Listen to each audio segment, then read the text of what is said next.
Hey everyone, welcome once more to the No One Warned You podcast, the podcast where we have no fluff conversations about the things you should know when you're starting a business or you're growing your business. And personally, I wish I had known the things we're talking about here with Michael and other guests we've had because it would have made my life so much easier. And today here with us, we have Michael Glazer from Premier Service. Michael, such an honor to be here, to have you here. Thanks for having me. I don't know if it's an honor, but thank you anyway for having me. Appreciate it. It's it's definitely for me it's an honor because your journey is inspiring. I'm looking at your journey and thinking here, man, I gotta get there. So for me, it's definitely an honor. And again, Michael, this is the third episode out of a series of three, and of course. Just briefly share with someone who might not have watched the previous episodes who you are and what you do. Well, the first episode I gave you a 60-second rundown. Last episode was a 30-second rundown. So I'll give you the 15-second one. How about I that? love it. In case anyone listens to all three, we don't want to bore them again. So basically, I am the president of a company called Premier Service, well known in the retail industry. We do mystery shopping, merchandising, brand ambassadors for retailers, restaurants, car dealerships, hotels, send people into stores undercover to evaluate the service. That's mystery shopping. Or we go in and we fix the displays, assemble shelving all across the US and Canada. It started 35 years ago as a school project, and here I am still doing it today. Was that 15 That's seconds? Or, a bit more. Sorry. great job, man. Great job. Michael, 95% of businesses fail. And when when I was getting to know you, you mentioned there was a key factor in your journey that you attributed part of your current success, and that's having a mentor. And what does a mentor? What's the difference a mentor can do on a owner's journey?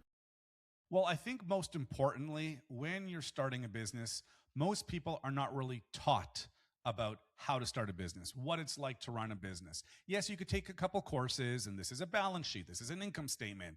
Let's do a SWOT analysis, strengths, weaknesses, opportunities, threats. That's all fine and dandy. Textbooks are great, take courses and whatnot. But the reality is a little bit different. And it's unfortunate when you hear these stats, but it really is 95 or 9, I think it is 95% of new businesses Mhm. fail. I mean, that's terrible. And one thing I read once was that the biggest indicator of success, the differentiator between failure and success, did the entrepreneur have a mentor? And if you have a mentor, that would be the biggest difference in terms of the success of the business versus it failing. The question is why? I guess you're asking me why. And I think it's just because you get to see the reality. Like even myself, I'm no business guru, or I've been there for 35 years and all, and it's going well, and thank you very much. But if I were to talk to a budding entrepreneur and he came to me or she came to me with an idea, maybe a business plan, with a 20-minute talk with that person, I could probably set them straight very, very quickly. And that could really be the difference between not that I have incredible amount of knowledge or anything. I've no books on business or anything, but just having gone through it, it's like sitting down with someone and serving as a mentor. Hey, let's meet every 2 weeks. Let's meet once a week. Get on a Zoom call. And I think I could understand why that makes a difference. Absolutely. And would you say that the what is the most important piece of having a mentor? Would it be the accountability part, or would it be the experience? I think it's both. I think 50-50. The mentor can say, hey, before we meet next week, I want to see X, Y, and Z. And chances are, if you are the mentee and the mentor is giving you his or her time, you're not going to want to disappoint. You're not going to show up at the meeting and say, "Oh, I didn't do X, Y, and Z." So there is accountability there, and also the experience. I mean, that's definitely helpful because a lot of business is just one anecdote after another. I mean, if you're building a bridge or something, there's a science behind it. The formulas, the equations, the materials. There is a right way and a wrong way to keep the bridge standing. There are different variations, But in business, I mean, it's so flexible and malleable and different that there is no science textbook that could tell you how to do it. So that mentor with his or her experience saying, you know what, I don't recommend this, think about that. You're spending a bit too much here. You got to cut some of these expenses. Why don't you try doing this? I think that is very important. So it's the accountability and the experience.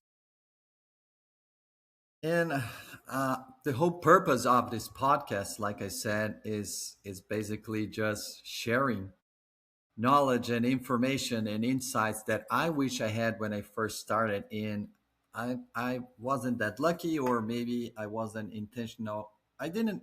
I guess I didn't have a value for mentorship or anything, because but definitely had to definitely hit some bumps down the road, and could have been maybe more profitable in my businesses, or just scaled faster if I've had someone knowing better. And I remember that I think 5 years down the road, that's when, or four, that's when we hired our first consultant, and that guy kind of served at some level as a mentor. It helped us so much, because then it just made me see businesses from different perspectives. And because he was serving other businesses, we could have a base of comparing, and just seeing like, oh, I guess we're doing this good, we can improve here, what a benchmark. So it was a game changer, definitely. Michael, who was your first mentors, or have you had other mentors other than the first one you had? And in reality, what did it look like, this mentorship? Well, when I was younger, my maternal grandfather used to sit me down and talk about things. That was very good, but I was pretty young at the time. My actual mentor was actually at McGill University. He was the professor of the course for which I did the business plan, and he served as the mentor as well. So myself, and at the time I had a partner. We were two of us, and we'd sit down in his office. I can't remember if it was every week or every 2 weeks. We'd sit down with Professor Johnson, and we would discuss, what's going on. We got two clients, and he would steer us in the right direction. Like, hey, go make some pro forma financials. Think of where you want to be in 5 years from now, and now work backwards. So see how many new clients do you need a month to get to where you want to go? That's a great exercise. I would never have thought of that. He would also say, for example, make an org chart, or whatever that's they call them now, planning, organograms, org charts, whatever it is. Hmm. He'd say, make your org chart 20 years from now. What's it going to look like? So, okay. You start putting all these things, and so, okay, got all these huge boxes. And of course, at the time, we're just two of us. So our name was in every single box. Yeah. Sales. Yeah. Cleaning the toilets. Yeah, that's us. Doing the shipping. That's us, but that helps you visualize what it's going to look like in the future, and helps you determine what position will be the first one that you hire, which is often a bookkeeper. That's often the first position. Okay, we need a bookkeeper. Okay, we need someone to do reception, need someone in sales, we need someone to do scheduling. So these little tricks about the making an org chart that's 20 years from now, and then start erasing your name one by one. That was he showed that to us.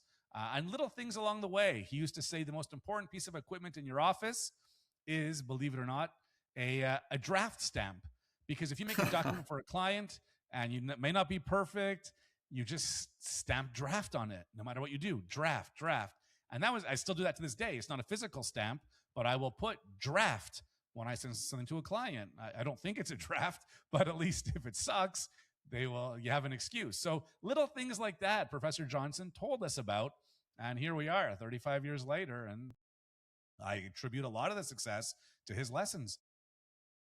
And it's cool that you're saying, like, I think you said simple, or a word like little things, I guess you said. And it's usually not like, of course, if you have a mentor and they have experience, eventually they're going to come up with some big sophisticated ideas. But I'd say that most of the things are little simple things that once you hear about it, it seems, oh, it's obvious, it's important, it's going to help me. But until you hear it, it's just, you don't know about it, right? You don't know what you don't know. And it's a game changer. What do you think of that? No, it's absolutely true. I mean, it's just it's one anecdote after the other, simple things, little things. Maybe there are some huge, big pictures that I've overlooked over the years, but in general, I mean, it's really okay. What do I have to do today? What do we have to do? What does the team need from me? What do I have to, what do the clients need? And you just kind of stick to these little things, and it grows from there. So I think that is important. The micro perspective on things rather than the macro. If that makes any sense. It does. It does. And Michael, you mentioned that if someone came to you today asking for business advice, probably with your experience, pretty quickly you would see you could find some bottlenecks or where there might be some issues down the road, and you probably have had those conversations with people you know or you met throughout your life. What are the biggest misperceptions people have when they're about to start a business, in your opinion? I'm thinking of one right away, and it's hard to make money. I mean, it really is. People say, "I want to start a business. I want to sell this, or I'm going to do that." And then you say, "Okay, well, this is great. Wow, you buy these parts that cost you $6. You're selling them for $9. That's fantastic. Sell 100 of them, you make $300. Oh, yeah, fantastic. Look at this business plan." Then I say, what about insurance? What about rent? What about payroll taxes? What about your employees? What about the list goes on and on and on? Your internet plan. I mean, and then you start to realize, oh my gosh, it's not so easy making money. And also the amount of work that's involved. Like with my core team, I work with three main people every day you know, we're all in it together. And if I am going to take the approach like, well, oh, you hear these stories of business people go on vacation all the time, and no, I like to send the last email of the night, not one of my team members. I like to be at the computer in the morning before they do. That's how you run a business. You're all working for that type of thing. And I don't know if it's Instagram or what, but people think you have a business. You could sit at home counting your bills, and wearing your fur coat with your. It's not like that. And if you look at the reality of it, some of the hardest working people that you learn about are the business owners. I mean, you hear these stories. Steve Jobs only slept 2 hours a night. Or you hear all these stories, and it's true.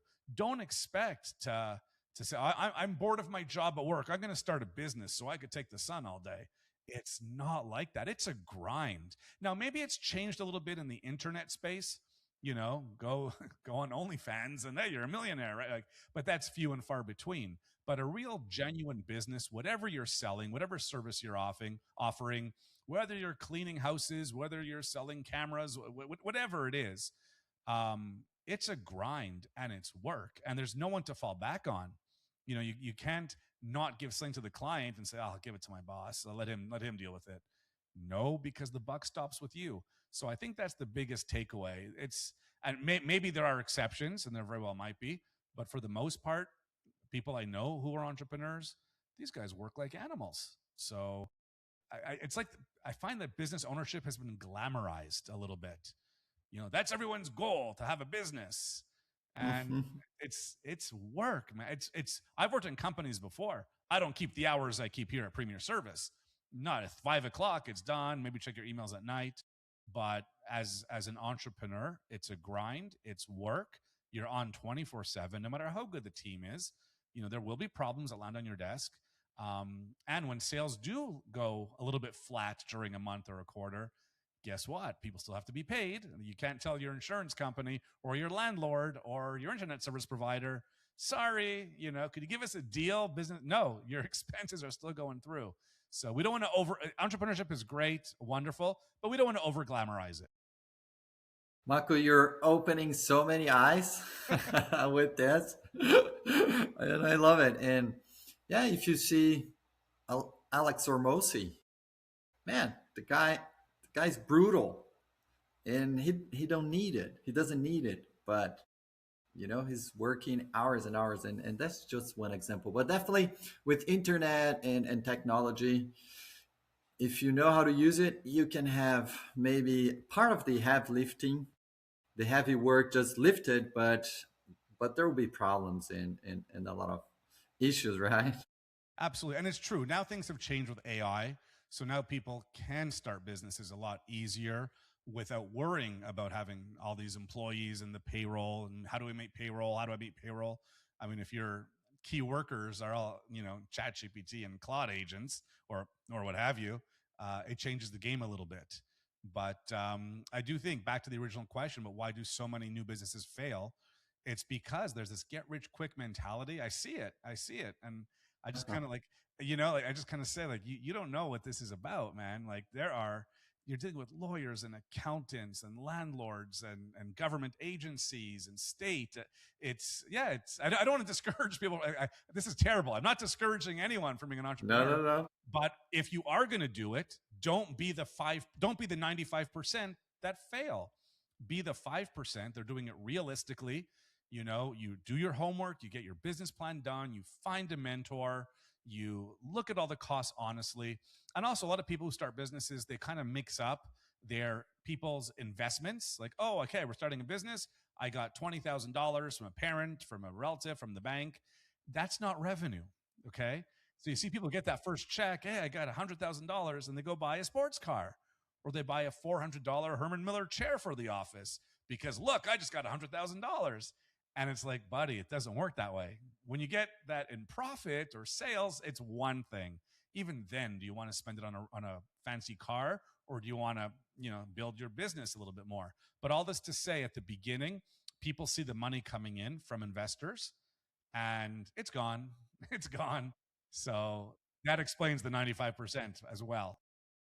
Like this, it's gone. Like this. Yep. Uh, Michael, you said something when we were first meeting, and you said that the only time success comes before work is in the dictionary, and I think that's why you're telling us, right?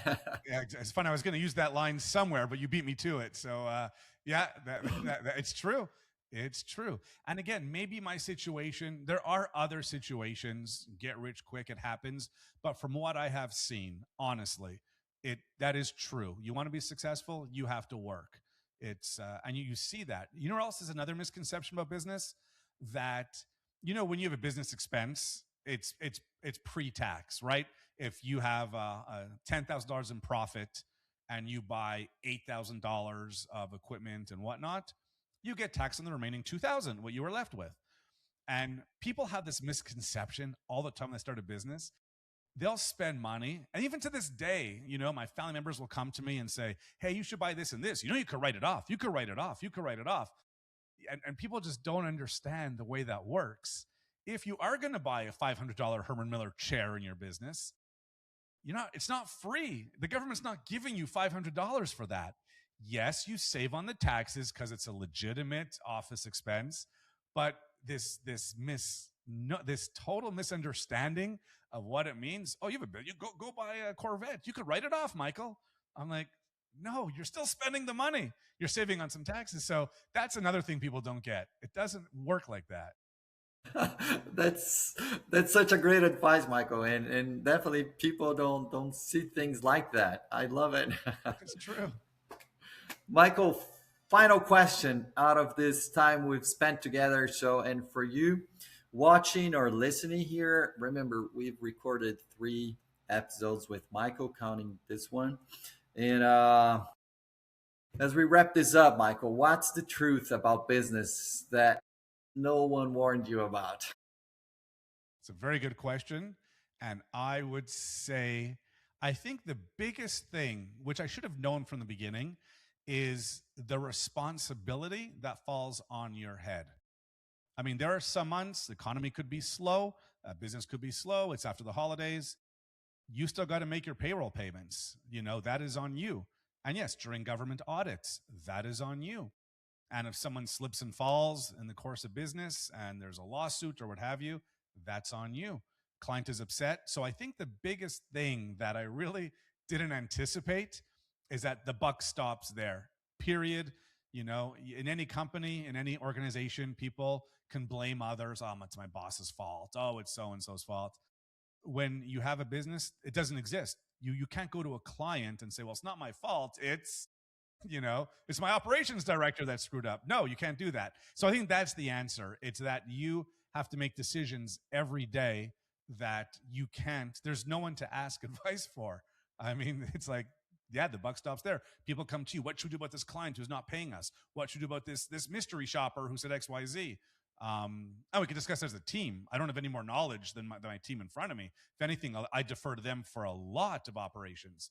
But when things start blowing up, yep, it's on your head. So that I didn't really think about at the beginning, but it is what it is. It is the truth, and I remember this ad from Santander, the bank, and the guy in the ad just would say, "Hey, the good thing about being a businessman is that I get to decide everything. The bad thing about being a businessman is that I get to decide everything." That's exactly right. That's exactly right. Yeah. Michael, I've had such an incredible time with you, learned so much, had fun. It was everything you shared. It's very insightful, it's real, it's useful. So I can't thank you. I can't thank you enough. Well, thank you very much for having me. All three were very fun. Much appreciated. I appreciate your time and attention with me, with our audience here. And for you watching or listening, thank you for being here. We appreciate you. And well, keep on the look because there are more episodes coming and great topics we're going to be covering. See you there. Bye bye. Take care.